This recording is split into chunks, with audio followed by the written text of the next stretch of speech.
ঢালিউডের জনপ্রিয় নায়ক সালমান শাহর মৃত্যুর ২৯ বছর পর আদালত অবশেষে হত্যা মামলা পরিচালনার নির্দেশ দিয়েছেন। ঢাকা শহরের ষষ্ঠ অতিরিক্ত মহানগর দায়রা জজ জান্নাতুল ফেরদৌস ইবনে হক এই আদেশ দিয়েছেন।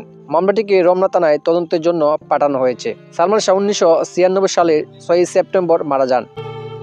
দীর্ঘদিন ধরে মৃত্যুর প্রকৃত কারণ নিয়ে জল্পনা চললেও তদন্তের জন্য কোনো কার্যকর পদক্ষেপ নেওয়া হয়নি। নতুন এই আদেশে সালমান শাহর মামা আলমগীর কুমকুম রমনা থানায় মামলা করেছেন। মামলায় সাবেক স্ত্রী সামিরা হক, কল চরিত্রের অভিনয়শিল্পী ডন হক সহ মোট ১১ জনকে আসামি করা হয়েছে। সালমানের পরিবার বরাবরই দাবি করে এসেছে সালমান শাহকে পরিকল্পিতভাবে হত্যা করা হয়েছে। মা নীলা চৌধুরীর অভিযোগ ছিল, তারা হত্যা মামলা করতে গেলে পুলিশ সেটিকে অপমৃত্যুর মামলা হিসেবে নথিভুক্ত করেন। পুলিশ বলেছিল, অপমৃত্যুর মামলা তদন্তের সময় যদি বেরিয়ে আসে যে এটি হত্যাকাণ্ড, তাহলে সেটি স্বয়ংক্রিয়ভাবে হত্যা মামলায় মোড় নেবে। সালমানের মৃত্যুর পর বরাবরই সালমানের পরিবারের অভিযোগের তীর ছিল তার স্ত্রী সামিরার দিকে, আর সামিরা বরাবরই এটি অস্বীকার করেছেন। গত বছর সাবেক স্বামী সালমান শাহর মৃত্যুর প্রসঙ্গে খোলামেলা কথা বলেন সামিরা। একটি ভিডিও সাক্ষাৎকারে সরাসরি বলেছেন, আত্মহত্যা যারা করে তারা তো কিছু বলে করে না, ইট ইজ সুইসাইড। নীলা চৌধুরীর অভিযোগের জবাবে সামিরা বলেন, একটা বাসায় একটা বাচ্চা যখন আত্মহত্যা করে তখন কি তার মা বাবাকে রিমান্ডে নেওয়া হয়? তাহলে আমাকে কেন? এরপর নিজের যুক্তি তুলে ধরে সামিরা দাবি করেন, সালমান মানসিকভাবে ছিল সুইসাইডাল বাই নেচার। এর আগে ৩ বার আত্মহত্যার চেষ্টা করেছে। মেট্রোপলিটন হাসপাতালের রেকর্ডে ২ বার প্রমাণ আছে, আরেকটি ঘটেছিল অন্য এক হাসপাতালে। ৩টি ঘটনায় আমার বিয়ের আগের। একবার মায়ের সঙ্গে ঝগড়া করে, একবার আমাকে বিয়ে করাতে, আরেকবার ব্যক্তিগত কারণে।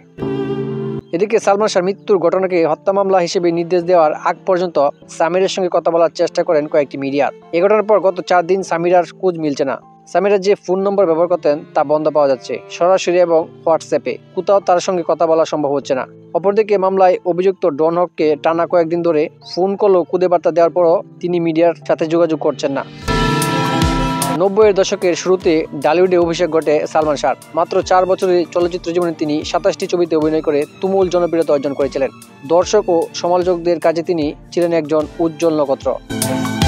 মৃত্যুর ২৯ বছর পরও তার নাম চিরস্মরণীয় থেকে গেছে। সম্প্রতি আদালতের নির্দেশ ও মামলার পুনরুজ্জীবনের খবর প্রকাশিত হওয়ার পর তার ভক্তদের মধ্যে এক ধরনের উত্তেজনা ও আশার অনুভূতি দেখা দিয়েছে। সালমান শাহর সমর্থকেরা দীর্ঘদিন ধরে এই হত্যাকাণ্ডের নেপথ্যের রহস্য সত্য উদ্ঘাটনের অপেক্ষায় ছিলেন। প্রত্যক্ষদর্শীর বরাতে জানা গেছে, ১৯৯৬ সালের ৬ সেপ্টেম্বর সালমান শাহর মৃত্যুর খবর ছড়িয়ে পড়ে। মৃত্যুর আগের দিন তিনি প্রেম প্রিয়াসী ছবির ডাবিং নিয়ে ব্যস্ত ছিলেন। এফডিসিতে ছিল সেই ছবির ডাবিং। সেখানে আগে থেকে উপস্থিত ছিলেন নায়িকা শাবনূর। কোন শুটিও আনন্দময় মুহূর্তে যেন অদৃশ্য কিছু অশান্তি অপেক্ষা করছিল।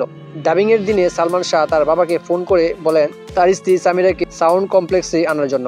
ফোন পাওয়ার পরপরই বাবা সামিরাকে সঙ্গে নিয়ে এফডিসিতে পৌঁছান। শ্বশুরের সঙ্গে সাউন্ড কমপ্লেক্সে এসে সামিরা দেখতে পান সালমান ও শাবনূর ডাবিং রুমে কোন শুটি করছেন।